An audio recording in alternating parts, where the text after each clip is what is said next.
Um, Good afternoon. It's my pleasure to welcome you all to the Carnegie Endowment. My name is George Perkovich. I'm a Vice President for Studies here. It's my pleasure to introduce General John Toolan. There's no issue more important to U.S. foreign policy, national security policy, and certainly to South and Central Asia than the future of Afghanistan. Obviously, the U.S. role in Afghanistan has been immensely important, and it's going through a period of transition and change, which is very challenging. We had at this podium last week, Senator John McCain described the Afghanistan war as entering its twilight phase, twilight hours. Actually, it's interesting he didn't say twilight zone, but twilight hours, and clearly, public opinion is concerned. Would like to see the winding down of the U.S. presence, and yet there's a lot of important work that's been done, that's been invested into Afghanistan, and a lot remains to be done. The strategic partnership. It was reported today that it has been agreed. We don't know the details of it, but the United States is going to have an ongoing role in Afghanistan, along with elements of NATO and others. So this remains an abidingly important issue for the country, and as I say, for the region and for NATO. Today we're going to focus our attention on the southern part of the country. Helmand was recently described by The Economist as Afghanistan's bloodiest province. Under the surge that was ordered by President Obama in 2009, there was a large influx of coalition troops.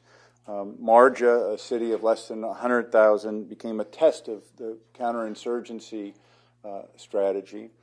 And so this time last year, we were fortunate to have General Richard Mills here, who had just returned from commanding the Southwest regional forces of ISAF, which included Helmand and Nimroz, and he described the coalition's efforts at that time.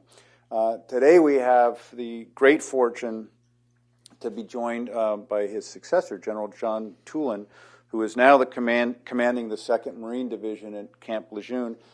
He's just come back in March from his year as the regional commander in the southwest of Afghanistan, where he was overseeing more than 15,000 U.S. and allied troops there in the field, and that's what we're going to hear about today. I should just say briefly that General Toolan obviously has an outstanding record of deep experience in addition to Afghanistan and also in Fallujah and Iraq. He's been the deputy commander of U.S. forces in Japan. He's a distinguished 35-year veteran of the United States Marine Corps. We are grateful for your service and honored for your presence. And what we're going to do today is the General make a few introductory remarks. He has a video that he's going to that will be projected on that screen, which I think everybody can see. And if you can't, then in the back, perhaps you can stand up. But I think it's visible. And then he'll make some more remarks, and then we'll open it up for discussion. So with that, let me welcome General Toolan. Thank you. Thank you, George. Appreciate it. Thanks. Well, ladies and gentlemen, it really is a pleasure to be here in the Carnegie Endowment. I understand it's got a pretty rich history, well, it's been around a while, I guess. What I'd like to do is show this film. We put this film together in February, late February. I knew that it was very important that when I got back home to be able to get out and spread the word, at least from my perspective. And so hopefully what this film will do is it will point out some of the things that we were focused on. And then what I'll do after I show the film is make a few remarks, talk about some of the challenges ahead, and then I'm open to any questions. So with that, if we could show this film, the first comments are being made by the governor, district governor of Marja. So it's Helmand past and present. It's 12 and a half minutes.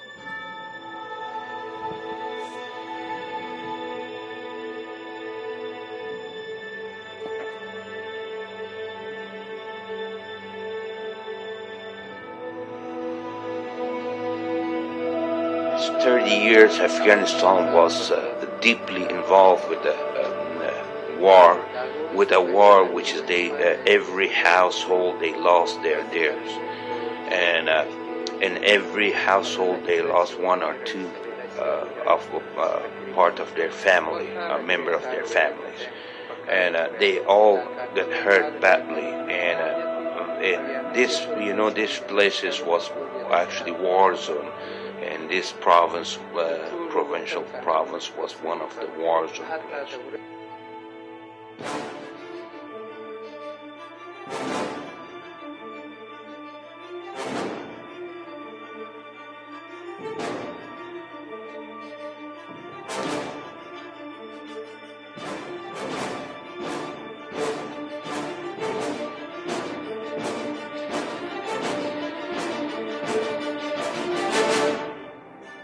When we first came here, our mission was to take the Taliban and reduce the impact of the insurgency against the government of Afghanistan.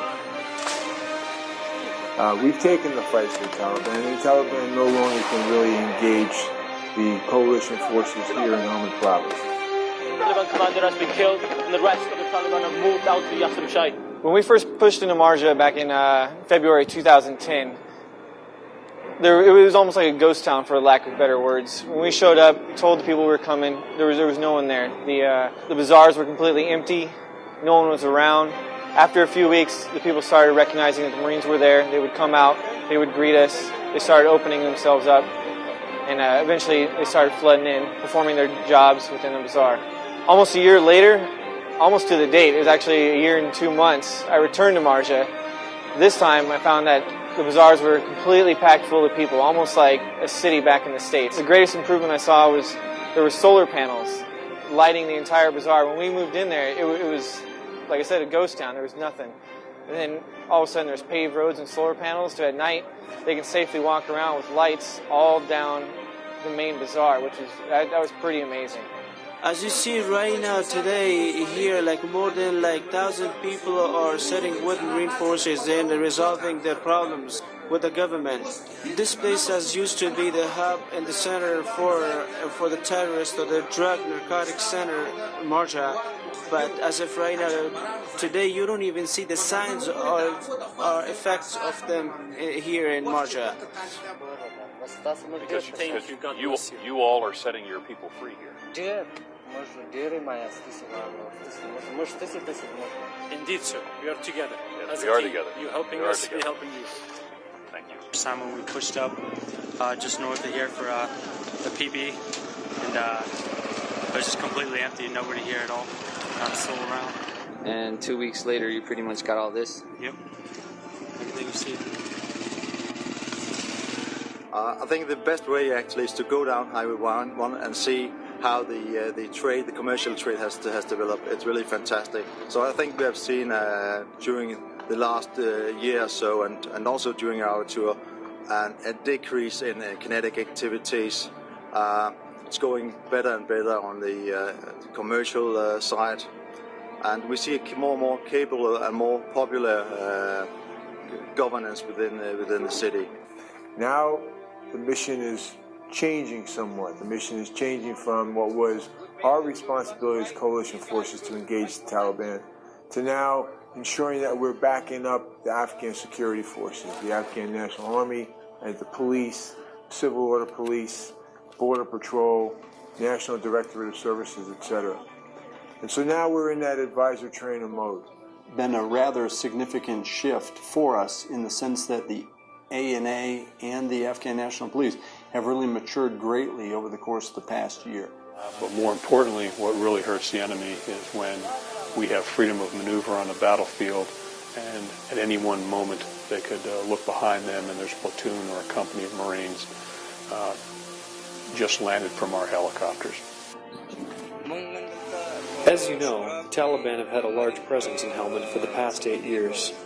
I'm happy with the results that the Academy and the Marines are showing. I'm happy we have soldiers in different areas of Helmand who are trained by Marines. 215 Corps is the newest corps in the field. It's been built on operations. It's learnt its skills alongside the British Army and the US Marine Corps. and it's now more than a match for the insurgents. Today's Afghan soldiers are learning the engineering skills, artillery skills, intelligence, medical and clerical skills that are going to sustain it into the future. We're teaching the Afghans to teach themselves, and they're already proving capable counterinsurgents. They're a welcome stop against the injustice and cruelty of the insurgents. They are the future.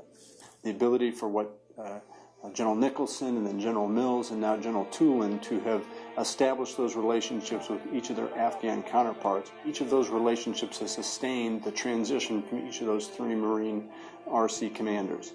And that gives the Afghans a sense of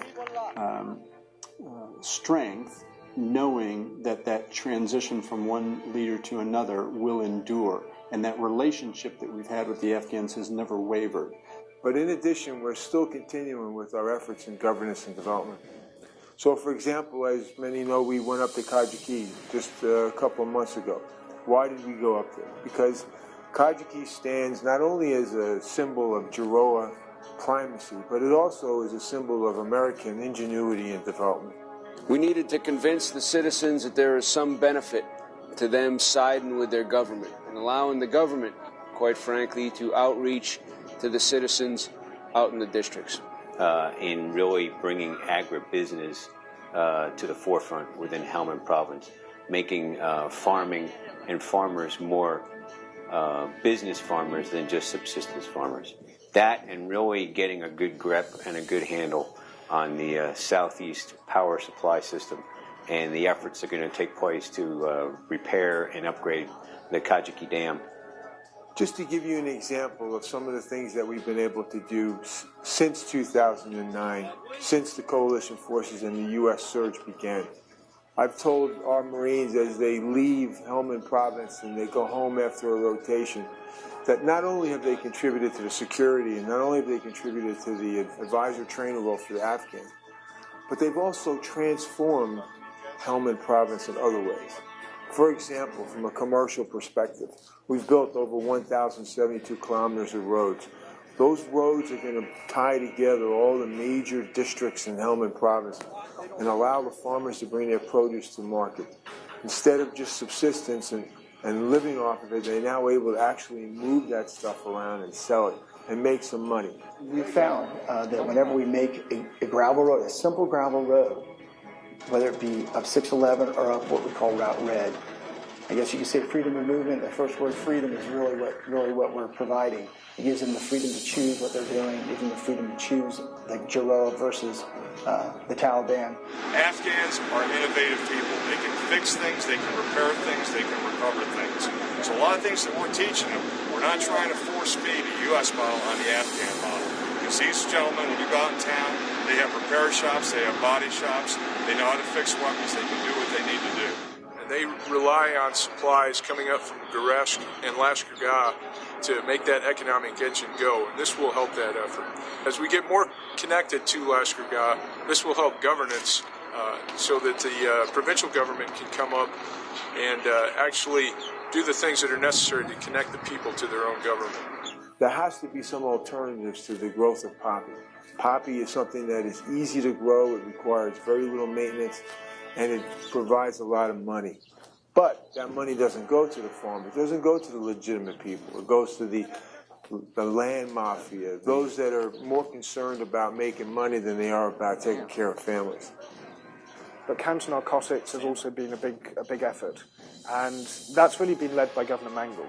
And he's made that a very strong theme to drive down the narcotics trade. So for a lot of time that was about giving out subsidised wheat seed, so farmers could grow wheat instead of poppy. And what we've seen in the last 3 years is a 40% reduction in poppy cultivation in Helmand. So in the last 12 months, really for the first time, we've tried to broaden that program to get into more high-value crops, alfalfa, winter vegetables, things like that. And I think we see that as the way forward. So these roads offer an alternative for the farmers to grow something else and make a profit. It's going to take time. It's not going to happen overnight. But with the help of other nations, with the donations of other nations, with the technical know-how that's brought in through NGOs and IOs, we'll make a difference. But it's going to take time. This is much more than a road. It's a symbol of creation. It's a symbol of the goods and services that can now flow in and out of Helmand province. It's a symbol of the Islamic Republic of Afghanistan's will to provide security here. We've also made an investment in the future of Afghanistan. Today there's 133 schools. Today we got over 1,600 teachers. I mean, that's a difference. And those teachers are coming here because they know that they can come down here and they can teach properly and they don't have to worry about the rest of their life. Almost 17 to 18 schools we have here, which are all active. It has teachers, students. The teachers on time are coming to their schools, and the students are attending their schools. Almost, as I mentioned before, 60 to 70% compared to the past, education has been improved here. So the mission continues to change and it continues to evolve, but we're putting more and more of the effort, more and more of the focus onto the Afghans, and we're stepping back and we're supporting it. It's about 80, perhaps even 85% less violent than it was during these months last year, and that is tremendous progress. Perhaps the trump card in all of that is an ever-increasingly willful population in Nadali who are increasingly defining their vote against the insurgency and in favour of Afghan legitimacy. And we see hard evidence of that almost every day. We sweep out all the areas, leading the ANA up to the rooms and allowing the ANA to actually push into the rooms so the locals can see that the ANA are up front and also doing all the searching, so that we're eventually going to just turn it over and the locals will have trust in the ANA. It's very important for us to understand why we are here and what's the purpose. And we will accomplish our mission, and we'll stay here as long as it takes. The threats are not completely gone, and the security's got to stay strong. And we've got to make sure the Afghan National Security Forces are resourced properly. That's a very important thing. But as long as they're resourced properly, the security will be maintained. The biggest threat that we have to the security forces is corruption. And as I said earlier, if we can offer alternative livelihoods to the Afghans, we'll cut through that corruption. And if we maintain the security like we have right now, we'll have a rule of law. We'll have prosecutors, attorneys, and judges that are willing to come down here into Helmand province and establish rule of law. And so people that do turn towards corruption will be held accountable. Jihad, because we trust each other, we are working together, we have confidence in each other. That's why we brought this peace. And that is the key. It is trust. Trust builds everything. The point is that we've made a difference. We've taken Helmand province from a very kinetic environment, a place where we've had significant fights, significant violence, significant battles against the Taliban. So today, where the number of kinetic activities is diminished, yet the activity and the improvement in governance and development is just skyrocketing. So the difference is very evident. Well, it'd be great if I could get that into the film festival and get the word out. I know that I'm speaking to a very informed group here, so I'll be frank and say that the film highlights a lot of the accomplishments. You may have noticed a sensitivity to roads. I really have to say that I despise the article I read when I was in Afghanistan, and I can't remember the author. Oh, maybe he's here, I don't know. Called Roads to Nowhere. And, you know, it made it sound like all the effort to, build roads was just a waste of money. And I think what I tried to do is, number one, make the connection that, the only way we're ever going to get any kind of business, any kind of legitimate economy going, particularly in the region that I was responsible for, is they got to develop the agriculture, agribusiness, as they said. And the roads were the only way to connect it. When we first got there in March of 2011, it took almost 2 days to travel from south of Lashkar, which is Camp Leatherneck, up into Sengen. Today it takes 2 hours. Tell me it doesn't make a difference to the people trying to move pomegranates from their farm to Kandahar. It's made a difference, but unfortunately, I don't know why that person wrote that article, but I wish they had come to Helmand Province. And the other point is that many counterinsurgent philosophers and theorists have always said, the insurgency begins where the roads end, and so you got to make that connection.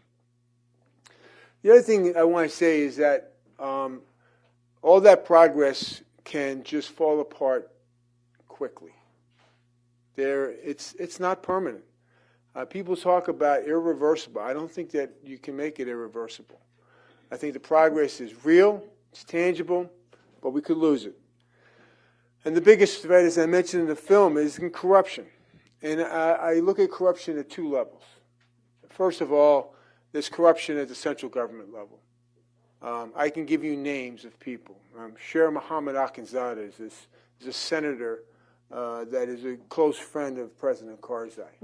And he is the guy who's owns most of the property that's producing the poppy. They're making a lot of money. And unfortunately, he's got a significant influence in my particular region. And it really rolls over and has an impact on the 82nd Airborne Commander's region in Kandahar. And if we can't restrict his influence, his negative influence in the area, we're going to have to contend with him for a long time. Quite honestly, the governor that you saw, he's been the governor for 3.5 years. He's a very effective governor. He's honest and honest in relative terms, but he's an honest guy. And, there's an interesting competition between those who joined the communist regime, the Soviet regime, and fought as a Soviet officer, and then those who fought against the Soviets. And guys like SMA, Sher Mohammed Akhundzada, I mentioned, he's a former warlord. Governor Mango was he fought in with the Soviets in the Soviet Army when the Soviet was in control. There's a certain little distrust and dislike, but that corruption, the money that's made in the drug industry is phenomenal. We estimate $1 billion industry in Helmand, Nimroz province. I don't know what that figure turns into when it leaves Afghanistan and becomes heroin on the streets. It's phenomenal, but I haven't seen a number assigned to it, but it's a lot of money. And there are people in that central government who are profiting from it. And SMA is one of them. So we have to come up with, and so it's why the rule of law is so important, and we can talk more about where we're going there. But the other level of corruption is the one that I can impact on a little bit more directly, at least the guys in uniform can, and that is what I term predatory corruption. So you got the parasitic corruption at the central government, because a parasite needs a weak host to survive, and as long as that government, we got to continue to strengthen the central government, but as long as there's problems there, weakness there, guys like SMA will exist. The predatory corruption is among the Afghan national security forces, and as everybody has heard, the adage that power corrupts absolutely, and absolute power corrupts, and absolute power corrupts absolutely, is very true for the Afghan security forces. If we allow them to prey on the public, which has happened in the past, particularly among the police, we'll lose that support that we have in Afghanistan. I tell people that when we first got into Afghanistan in 2010, when the surge really took root, we were kind of the visiting team. We were the outsiders. We were bringing in that imprint, that footprint. But today, we truly are the home team. We're the home team because we have the support of the local nationals. Because the Afghan security forces are really stepping up to the plate and doing a pretty decent job. Is there predatory corruption? Yes. And again, the importance here is that we need to be able to, one, identify it, but more importantly is we need to hold them accountable. So it's not pretty, it's not perfect, there are challenges, And as we all know from some of the mistakes that have been made by individual soldiers and Marines, whether it be, the urination on Afghan soldiers, or it be the, guy that goes outside the fob and kills innocent Afghans. Those are powerful images that we have to make sure we guard against. And the only way of doing it is girding up the soldiers and Marines and people who serve there, and making sure that they understand the importance of the values that we try to stress are very, very important. And let's face it, I know that there's been over 150,000 Marines that have gone through Helmand Province since 2009 with a rotation cycle. And we've had 1 or 2 incidents. But the problem is it doesn't make any difference. It has powerful impact. So those things that we need to guard against. But generally speaking, I think the film indicates that there has been significant progress. So with that, I'd just like to turn it over to questions. Okay. Thanks. I'd ask that if you have a question, you raise your hand. Someone with a microphone will find you. And then please identify yourself and what your affiliation is. And as soon as the microphones work their way up, we're going to start with this lady here. We'll just start on this side for now, and then we'll work our way. Right here on this side, Amber. Is there... On the end, sorry. The second... yeah. And is there another microphone that's going to be here? Right over here. Great. All right, thanks. General, I'm Mitzi Worth. I'm with the Naval Postgraduate School. Are you going to put this on the web so the rest of the country can see it? I'm glad you asked. I think we will do, but it's available in divids, DVIDs, which I think anybody can access. And he's working on it right now. That's quick. That's good. I'm reading Rachel Maddow's book right now called Drift. I don't know if you've read it yet. I have not. It's #1 on the bestseller list. And it is an extraordinarily well-researched history of the U.S. military and how things have changed since George Washington. So I'm now recommending it to everybody. But one of the questions it raised for me was the whole question of outsourcing and the numbers of, and basically how that has hidden the number of people that are actually engaged. And what's it called? Log cap? Is that what it is? Yes. So do you have any idea how many log cap people you had to support your on-the-ground Marines? And how many Marines did you have at any given time? Marines, 19,000. But total forces in RC Southwest was 33,000. That was with the coalition forces. And then when you add the civilians, it's added probably another 6,000. And they provided services from log cap with logistics capabilities to technical forensic experts that were taking IEDs and getting fingerprints off them. Right? It is. I remember when we started drifting. And that's about a third. It's a 1 to 3 ratio probably. It's 7,000 and 33,000. Oh, I'm sorry. Yeah, right. 1 to 4. When we started drifting, go on. Well, I think the drift was a result of I think the efforts of the Department of Defense to really save money, because they looked at these contractors, food service. Just take that as an example. What it costs to train a Marine, bring him through boot camp, get him out there, do his training, get him to school. And then, the medical support and all that's involved, maybe just for a guy with 4 years. They figure they can undercut that with contractors 10 times.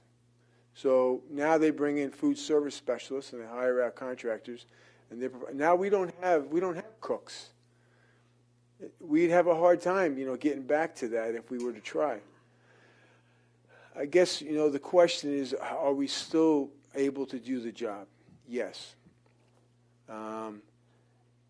But there is a cost. I got 7,000 civilians living on Camp Leatherneck in Helmand Province that are a challenge, to say the least. So, this gentleman here, this gentleman in the second row here, and then we'll start working this. Thank you. Edwin Mora with CNSNews.com. My question is, how long will U.S. forces have to be in Afghanistan? When you say how long will they have to be in Afghanistan? I mean, they'll have to be in Afghanistan as long as it takes for the Afghan security forces to establish particularly the police, and I'll say specifically the police, to establish local security and credibility among the population. They're progressing, but they're not there. They're still several years out. And the reason why I say that is, the guys in uniform have been dabbling in criminal investigation, evidence collection. We don't know about that stuff.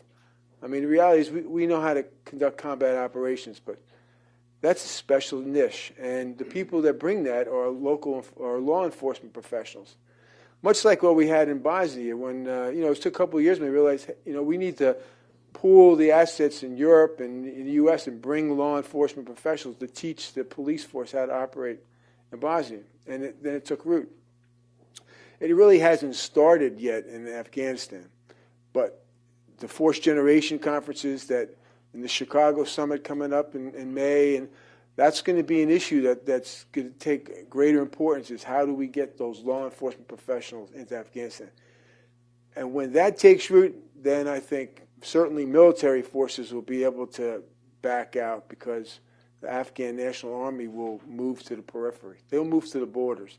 They'll be operating where they should be, on the Pakistani and Iranian borders, and not in the populated centers.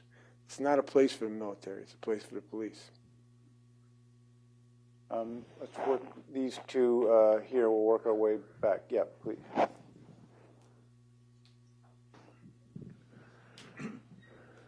My name, excuse me. My name's Arnold Zeitlin, and I was Associated Press bureau chief in Afghanistan some years ago when things were a lot more peaceful. On the assumption that eventually foreign military forces will leave Afghanistan, whether it's tomorrow or 2014, and despite a strategic agreement that we read about, if the Afghans were left to their own devices, what would be the consequences for Afghanistan and for U.S. national security?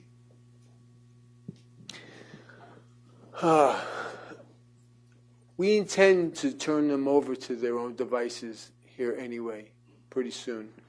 And so I think there's a confidence among people in uniform in particular, and really my State Department comrades who I work very closely with, and you saw a couple of them on the video, that they're taking charge, and they're taking ownership, and they're taking responsibility. So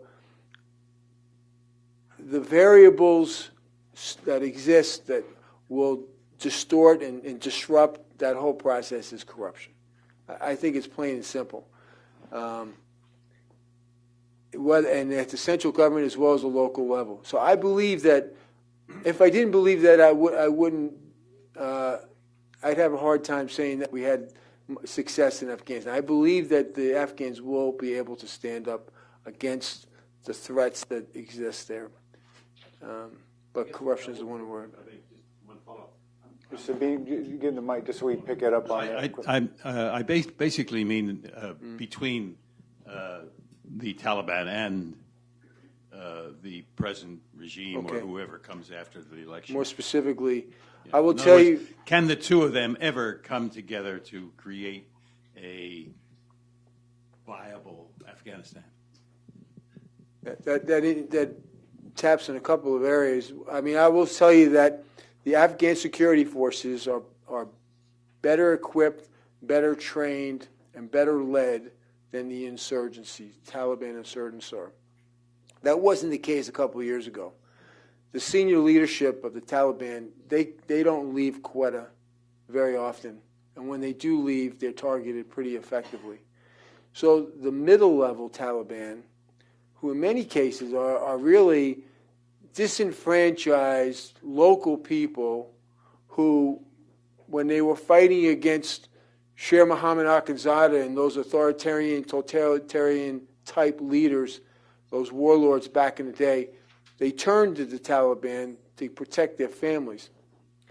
I see them, I've talked to several of those Taliban commanders, and they're reintegrating.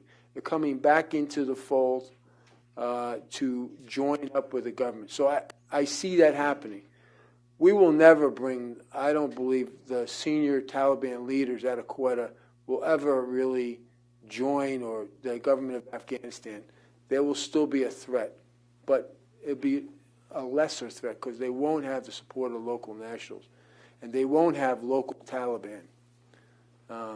So I think it's a matter of just maintaining the trust that they have with the local people and keeping the security forces. But we could lose the security forces if we don't back them up with medical, with special operations forces, with fires, with intelligence, surveillance, and reconnaissance. We need to keep those assets and resources there for years after 2014. They would feel very bad, and they would lose confidence if we walked out in 2014 and we took all our medical support with us. Right now, the Taliban, the Afghans are suffering greater casualties among the police and the army than we are, by double. But we're still providing them medical care. We take that away from them. It's just like our own guys. Our own guys go to fight and are confident that if they get hurt, they're going to be taken care of. The Afghans are no different, but they don't have that capability. So we could lose that confidence if we prematurely pull any of those things away from them, and that's where the Taliban will take advantage of. So we need to guard against that. This gentleman right there, yeah, right by you, Sabine. Thanks. Hey, sir. Jeff Dressler with the Institute for the Study of War. Thanks for taking the time to be here with us this morning. You touched on Sher Mohammad Akhundzada and his relationship with President Karzai. We know his brother is just named governor of Uruzgan. Some of their strongholds in northern Helmand are still there, even though you could argue they're not as strong as they used to be. But as we get to 2014 and beyond, what sort of measures are we putting into place now? What sort of, lasting stability mechanisms are in place in Helmand to resist the malign influence of an SMA coming back, whether it's replacing Governor Mongol when the Brits and the Marines are no longer there, or what have you? What does that look like, and what sort of mechanisms can we put in place now so that even if that does happen, we can prevent it from being a tremendously destabilizing event? I think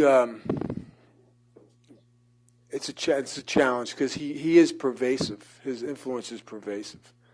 I don't know of all the areas where he has been pervasive. I mean, we've uncovered some, but there's more. To be honest, Helmand's an interesting place. There's a city, you're familiar, obviously, with Gereshk. Gereshk is sort of the commercial center of Helmand province.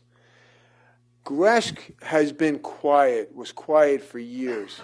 And what we come to find out is that Gereshk is sort of the financial center for Helmand province. A lot of the Hawalas and Hawaladars operate out of Gereshk. And the Taliban, the insurgency, has been funded by a lot of the criminal patronage networks that Sher Mohammad Akhundzada controls.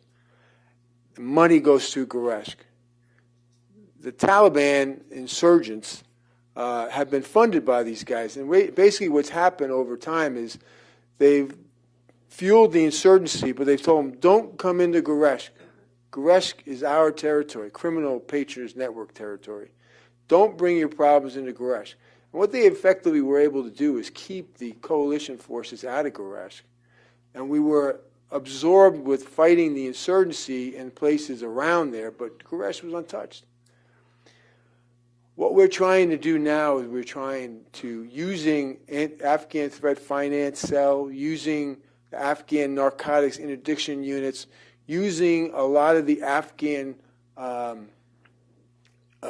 criminal investigative capabilities to now get into Garash, uncover these Hawalas and Hawaladars, shut them down, and go after the money.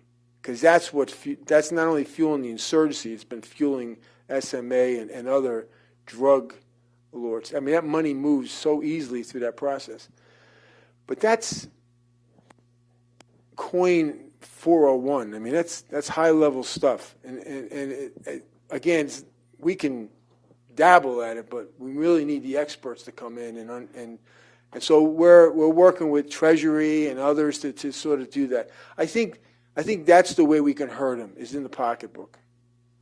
And then lastly, and one obvious one, is rule of law. I mean, we need to continue to. You saw bringing the judges and the prosecutors into Helmand Province.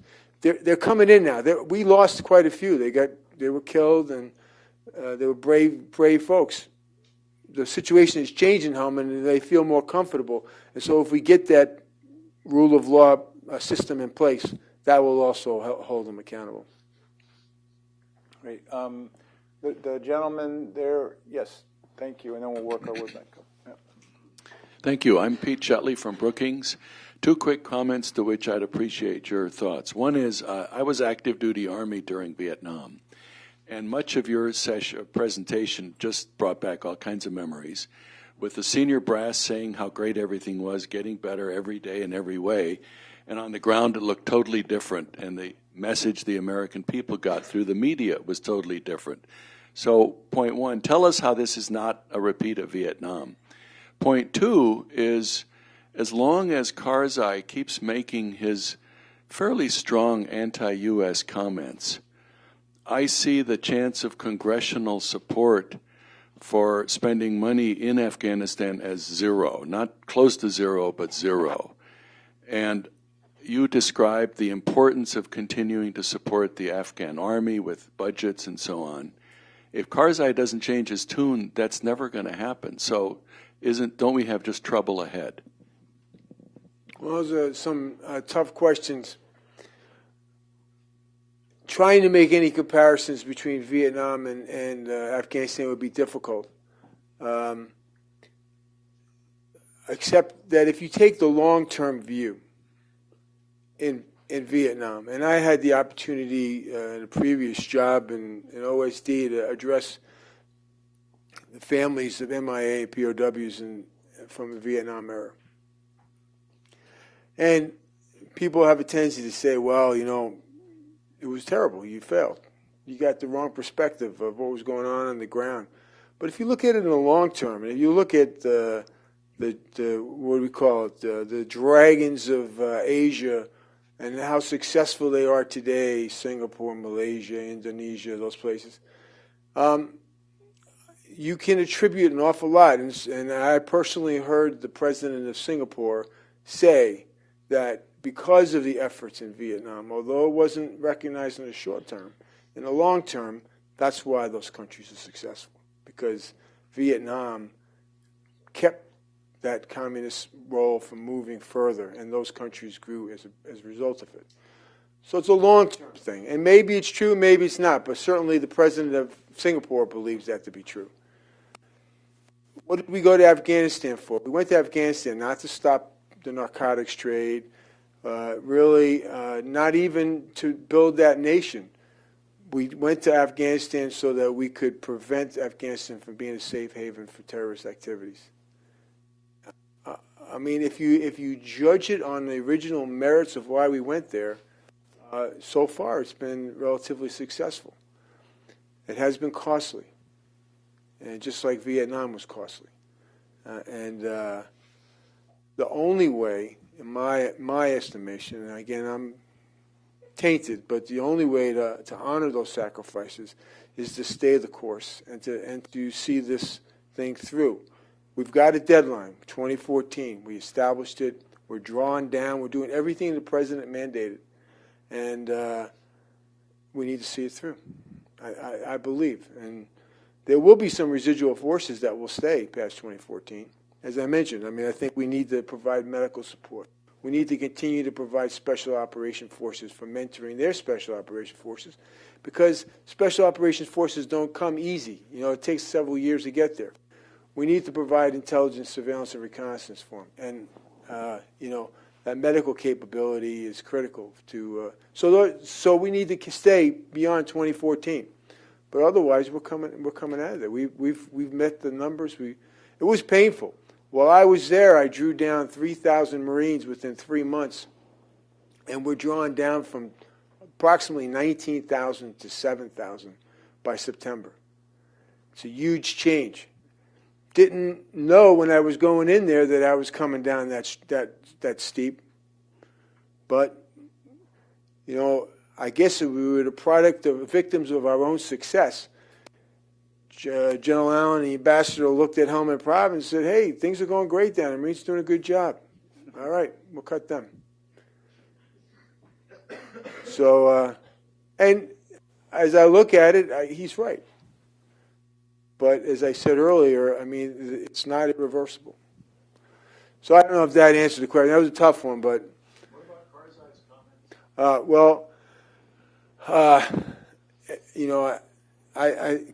Karzai, I question, his associations. I question his association with Sher Mohammed Akhundzada. I also know that back in the early days when they were fighting against the communists, Sher Mohammed Akhundzada was in Helmand, and Karzai was in Uruzgan, and they were attacking the Soviets in Kandahar and Lashkar. They were buddies. They built a bond as warlords back in those days. So I guess that's where the relationship goes. But today, he's a bad influence, and he needs to change it. But if somehow he chooses his advisors and counsel unwisely. So I will also say that what Karzai says in the news and what he says personally is different. And when he talks about no night attacks, no night raids, he's talking about U.S. forces conducting night raids independently. We don't conduct night raids. U.S. forces do not go into Afghan homes anymore. It's Afghan forces. So I did night raids every night. And typically the night raids consisted of about 80 people. About 65 of them were Afghans, and the 15 or so were advisors. The Afghans did the raids, and Karzai knows that. But he's just harping on that because it is a culturally sensitive issue about a U.S. or coalition forces entering a home. We don't do that anymore, and if we do it, it's very rare. And then the detention issue of taking over responsibility for detainees. Karzai realizes he does not have the apparatus in place yet to take a detainee, arrest them, do the criminal investigation, adjudicate it, prosecute it, and then put them in the proper prison. It's not set up yet. He knows that. But he also knows that it's a sovereignty issue and that there's a sensitivity. And to his senior people in Kabul, he's constantly hearing, hey, we need to take responsibility. We want our detainees back. But they're not ready for that yet. So I think Karzai is a political person. He's not always what you see is what you get. Same is true with. Well, anyway,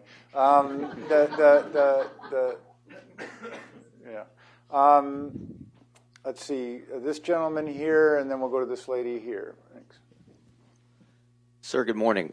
My name is Randall Morgan. I'm CEO of Morgan Language Services. My team provides training for U.S. forces prior to deployment to Afghanistan.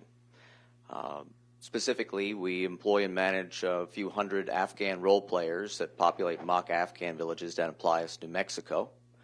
And our recent training has focused on cultural immersion and a heavy emphasis on key leader engagements. I wonder if you could share your perspective of what objectives and priority needs we may have for training for our troops before deployment as our overall mission in Afghanistan evolves. Yeah, no, I'll start with key leader engagement. For people like myself and some of my commanders, it's really, that's what our job is in a COIN environment, is to maintain a regular engagement schedule with all the Afghan leadership.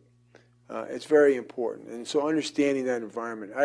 I remember in Iraq when I was in Fallujah, and I was involved in the first assault, and then I was told, hey, stop, pull out. Oh, let's negotiate with them and give back Fallujah.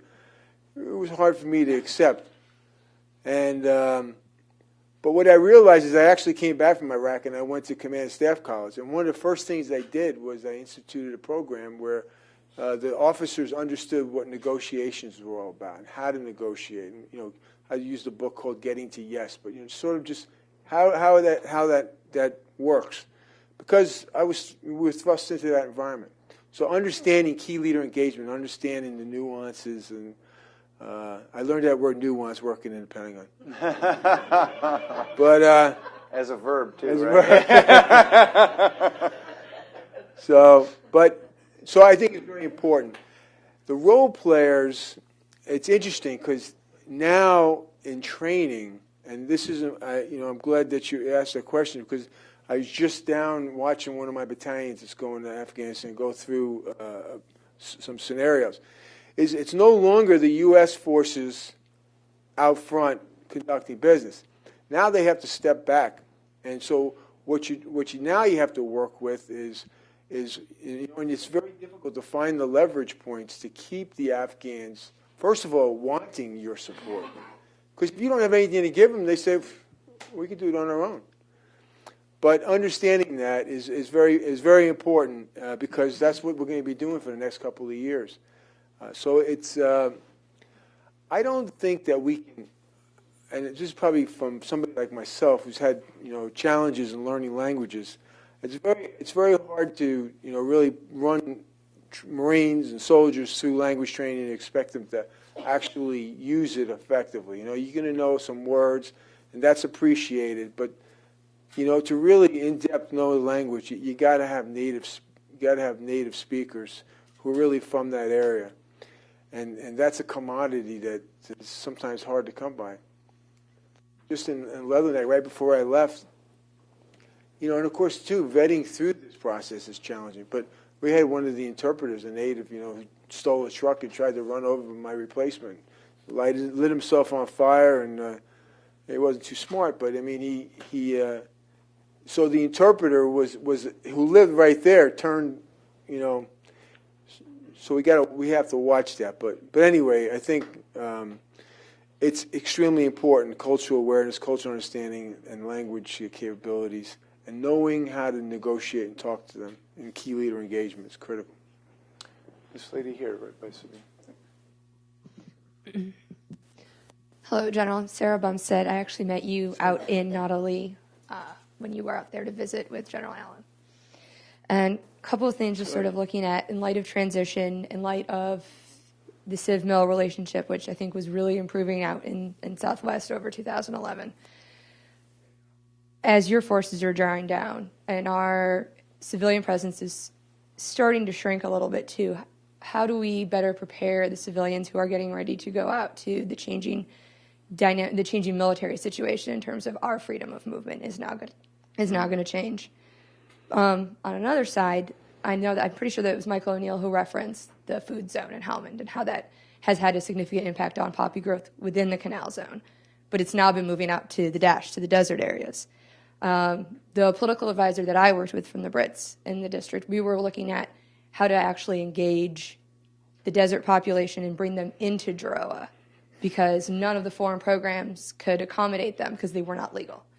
Do you see, and I know that Mangal was not fully receptive to that while I was there, have you seen any movement from that level? I know that the Marines were also trying to work on proposals for that as well, towards at least starting to bring them in on some sort of land lease process or something that can start to bring them into the system so that they don't become a destabilizing force on the canal zone. Well, obviously, you have a pretty deep understanding of the issues there. one of the challenges regarding the civilians continuing to conduct business in the Helmand province in particular is their security. And it's different because, you know, in Helmand, really I've been dependent on the British provincial reconstruction team to do the development projects and help build the governance. They have a different standard than our State Department do for security. We have some challenges because as we move out of all those areas that we've been in for a long time, we had 250 patrol bases throughout Helmand province. When I left, we were down to 100. By September, we'll be down to 26. So as we come out of all those places that we're turning a lot over, or we're building for the Afghans facilities for them to operate in. The PRT, particularly the UK forces, are not willing to keep their civilian teams in those areas. So the State Department and USAID and others have, I won't say less standards, but they're willing to accept a little more risk. But yet, our U.S. State Department, we call the Regional Platform, which is our State Department organization, which doesn't parallel the PRT, it sort of augments them, the British PRT, is dependent upon the PRT for their assets. So it's still something that we need to work out, and I think ultimately what will happen is by the early 2013, the civilians will be operating out of consulates and the capital, Lashkar, and they will travel to various places to conduct their business, but they won't stay there. I'm pretty sure that's the way it'll end up.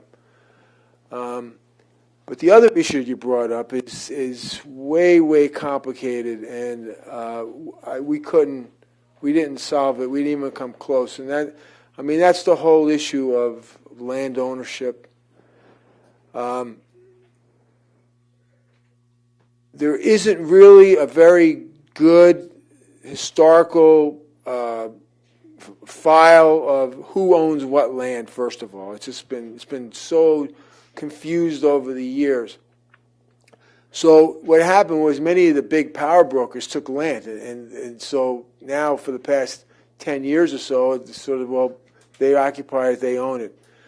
But there's land claims now coming out. Now that the government is establishing primacy and you know, we're getting rule of law established, now people are trying to make files to say, hey, this was my land, but you have somebody else living on it. That's one issue. And then the second issue is that there's so many disenfranchised people that have nothing, that this land mafia, the power brokers, so to speak, are taking advantage of these people. They're farming the land, but they don't have any ownership. And so the idea is, you know, it's, as you said, this poppy development is moving out of the population centers, which is a good thing because Michael said 40% reduction. Really, it's 50% reduction of poppy growth in the green zone.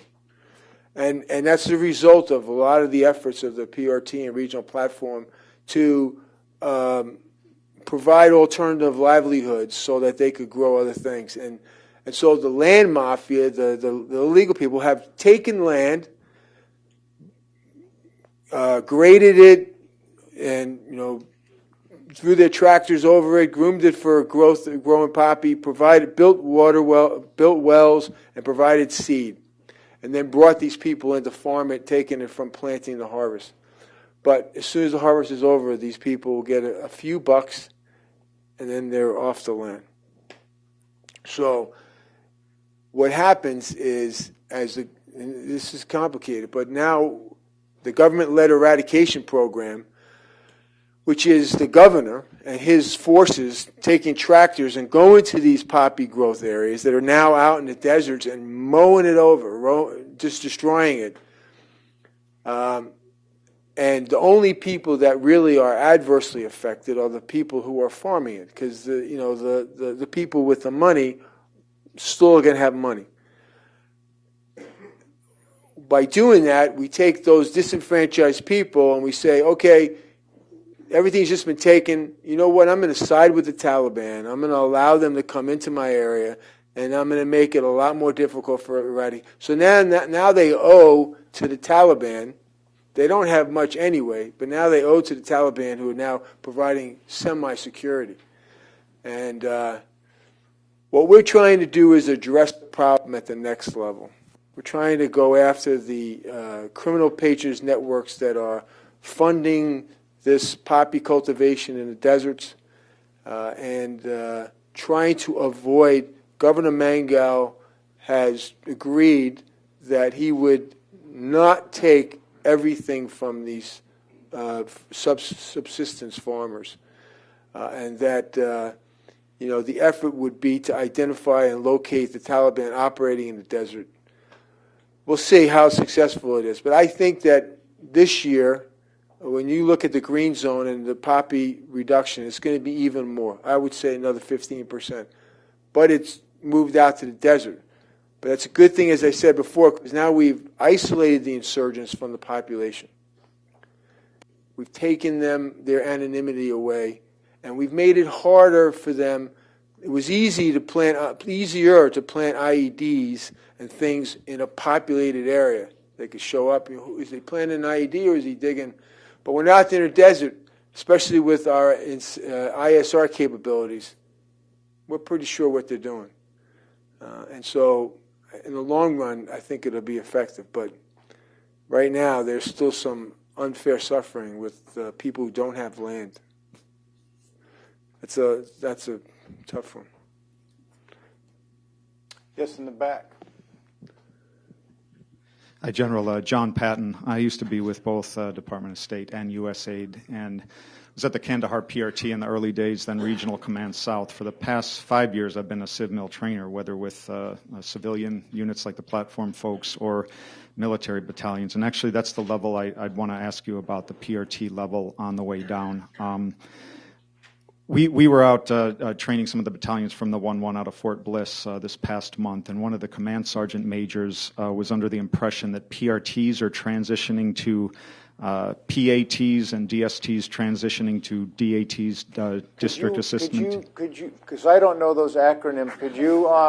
Provincial Reconstruction Team, District Stability Team, and a new moniker called Provincial Assistance Team or District Assistance Team. I'm not sure how the government's connected to that, if it's in fact transitioning. If we could address that first, I have one more question after that. It is in the process of transitioning. What they still don't know is actually the UK has not established the minimum security requirement, for the British DSTs, which are the ones that are out there in the districts, as you know. So when that's determined, that'll have an impact. We have really drawn down from 19,000 in October to 17,500 right now. The big reduction in Helmand province is going to come up in May, where we will send home between May, June, and July probably upwards of 5,000. And then there's going to have to be some hard decisions made about the security requirement. And the UK is still working on that. And I don't know so I don't know. But yes, there is a transition. And those assistant teams are those teams that will be on the road. They will travel from, to, and back. So they'll be commuting to work. The good thing is they can commute because there's good roads. And the roads are relatively safe. But the bad thing is, as you know, relationships are everything, and those relationships that have been built will now sort of fade away.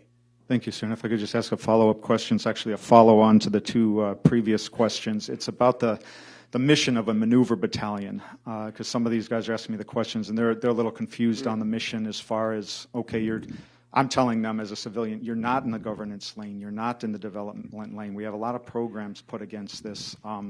So we're not doing seed projects, water projects, and the like, that we're trying to link as you said, the Afghan governance and link systems rather than just what we used to call several years ago putting an Afghan face on it. But in real terms doing that. So because some of the projects have actually been destabilizing, from the research that we've done over the past 10 years, we're trying to link those systems, but it is very muddy or fuzzy how we actually, tell a maneuver battalion, one of them going to Shawalikot in southern Kandahar later this year. All right, what is the mission? How do we not do more damage here? How do we link the right actors? How do we address some of these issues? That's a good question, and I would hope that I know that the Marines that are going out there will understand that their primary function of the 7,000 Marines that we'll have in there in October, about almost 1,500, 1,800 of them will be security force assistance teams. And so they will work side by side with the Afghans from the corps level really down to the brigade level. And they will also be with every police precinct in the populated centers, as well as some of the other security forces, Border Patrol, ANCOP, etc. The remaining forces will be, there's a support tail, so there's maybe another 1,500 support, so you got 3,000 there. The other 3,000 Marines will comprise a maneuver element that will be used first either to provide fire support for the Afghans if they need it, but also in extremis support if they get into a situation where they need us to back them up. And so it's going to be a highly maneuverable force, helicopter-borne predominantly, but we'll be able to move out on vehicles. And so the primary mission, though, is to reinforce the Afghans to be that confidence that they'll be there behind them for the next couple of years. That's the mission. It is no longer any more clear, build, and hold. We're in phase 4 of counterinsurgency. That is security force assistance. This gentleman here. Yep. Thanks. And then we'll go to the back. Yep. Hi, Frank Kelleher with the World Bank. The Afghan Foreign Defense Minister last week suggested that following 2014, Afghan troop levels will have to decrease from about 352,000 to 230,000. That seems to suggest that coupled with the drawdown of coalition troops after 2014, that the reversibility of a lot of the gains that have been made in the South and elsewhere in the country is much more likely to occur. And these roads that have been built, for example, are they've improved things considerably, but how secure will they be in another 2 or 3 years, coupled with what can be expected to be a deteriorating situation? Thank you. There's legitimate concerns. I will tell you that the 352,000 number for security forces was a surge number. I don't think it was ever anticipated that we would sustain 352,000 security forces beyond 2014. I think it's 20. I think then they said 2015 is when they would start looking at reductions. So it's been a surge number, much like what we did. We surged and we're coming down. The problem I see with that is that we built a sort of contract. We established a little contract with these people that these jobs would be there. Now, it's possible, some say, that through attrition that we could come down off those numbers and be able, and so we wouldn't have a major riff. We wouldn't be putting people out on the streets without jobs. That through attrition over the next couple of years, the numbers will come down. I don't know how that's going to work.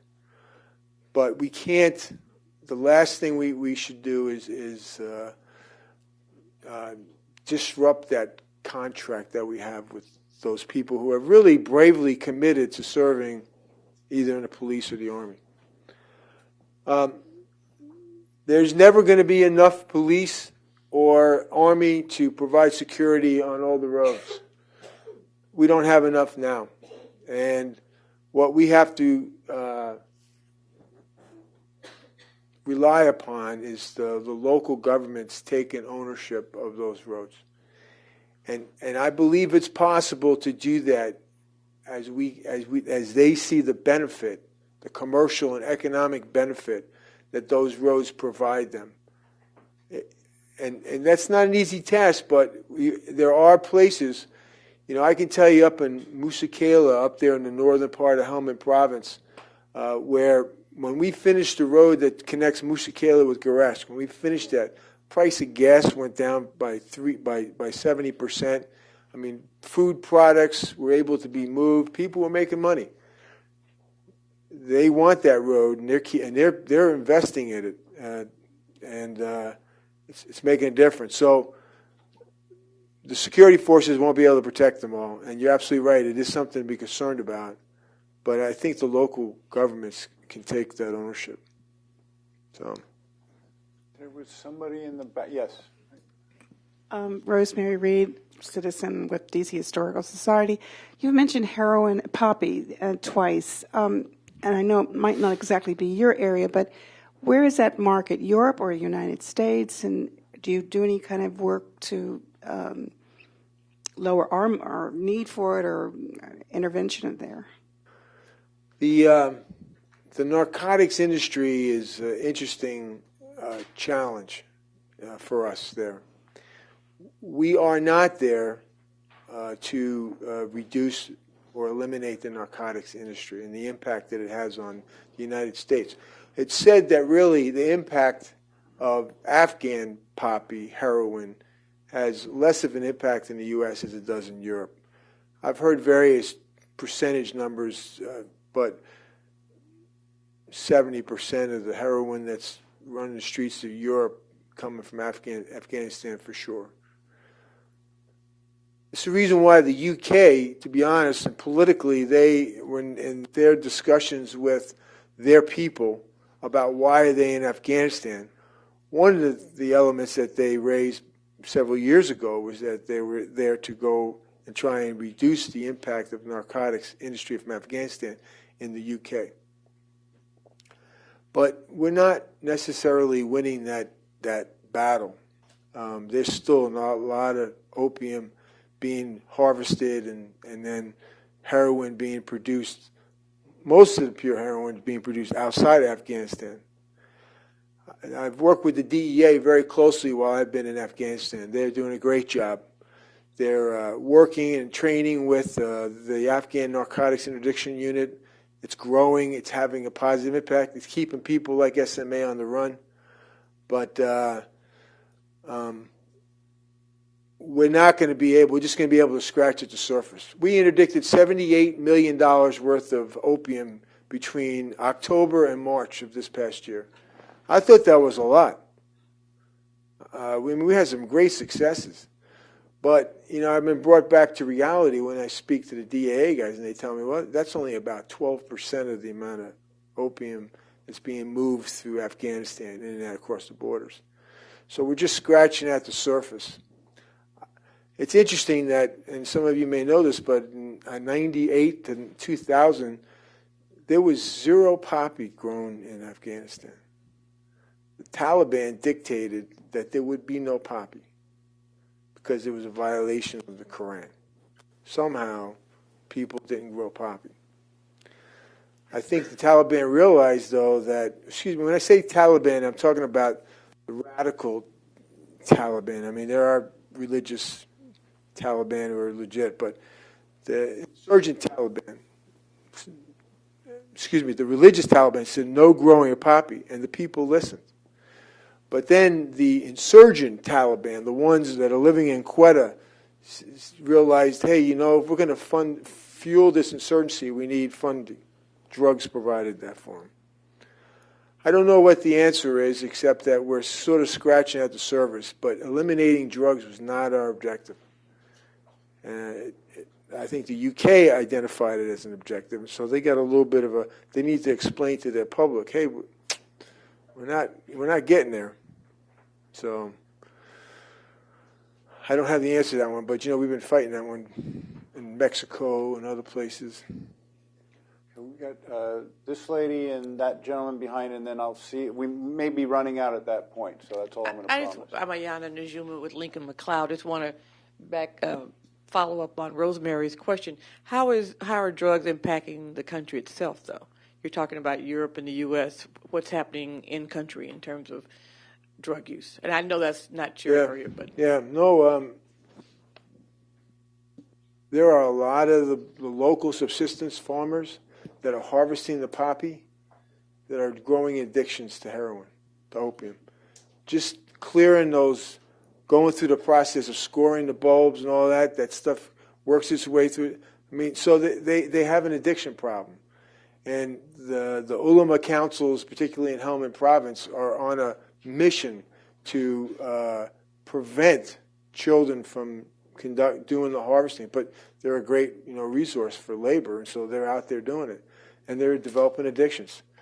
If you look at the Iranian border, just on the other side of the Iranian border, they're having severe heroin, opium addictions as a result of all the drugs that's moving through there.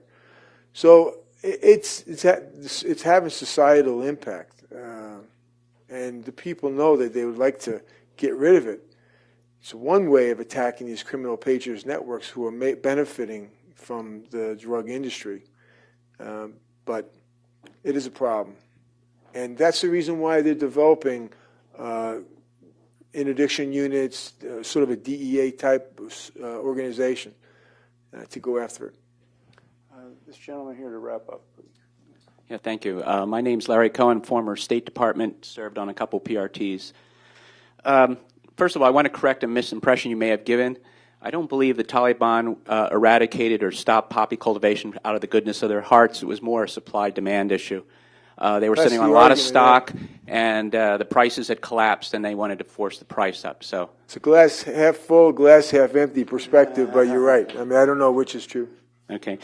Just wanted to pose something. You described quite a bit of success in Helmand province, but haven't we seen kind of a balloon effect where if you're squeezing in Helmand province, maybe you're seeing things getting worse in neighboring provinces as insurgents move into these other areas? Yeah, there's that infamous balloon analogy, but I don't. Okay, so the surrounding provinces, let's say Nimroz province, for example. Nimroz, the entire province transitioned a few months back to Afghan lead. It's a Baluch ran government, and so they have a pretty tight structure, but they're not suffering from any of the pressure that we put in Helmand province. And truthfully, if you look on the other side, if you look towards Kandahar and you look towards places like Panjwai, Bandi Timor, and those places, there is very little kinetic activity. Yet, despite the fact the 82nd Airborne is in there on a regular basis. So, I mean, I don't know. I mean, I think that, we have problems on the borders. We have problems in Baram Char, which borders Helmand province in Pakistan. It's a free-moving highway of drugs and lethal aid. But I don't think the balloon effect has really impacted much as a result of what we've done in Helmand province. I don't know, Herat, and up in northern areas, it's hard to say because there's very little coalition representation up in Herat. You got the Italians up there that are very small. So, there could be safe havens that are developing there that I don't know about. And so it's very possible that we could have pushed them up into there. And those are areas that I think probably, as we go further, closer to 2014, will have to be investigated. But I really haven't seen a big balloon effect around. I know what I know. I don't know what I. Who is that famous Secretary of Defense? Well, I want personally to thank General Toolan again for your service and also coming out here and talking with us and educating all of us. I want to thank all of you for coming, and I want to ask you to thank the General. So. Thank you.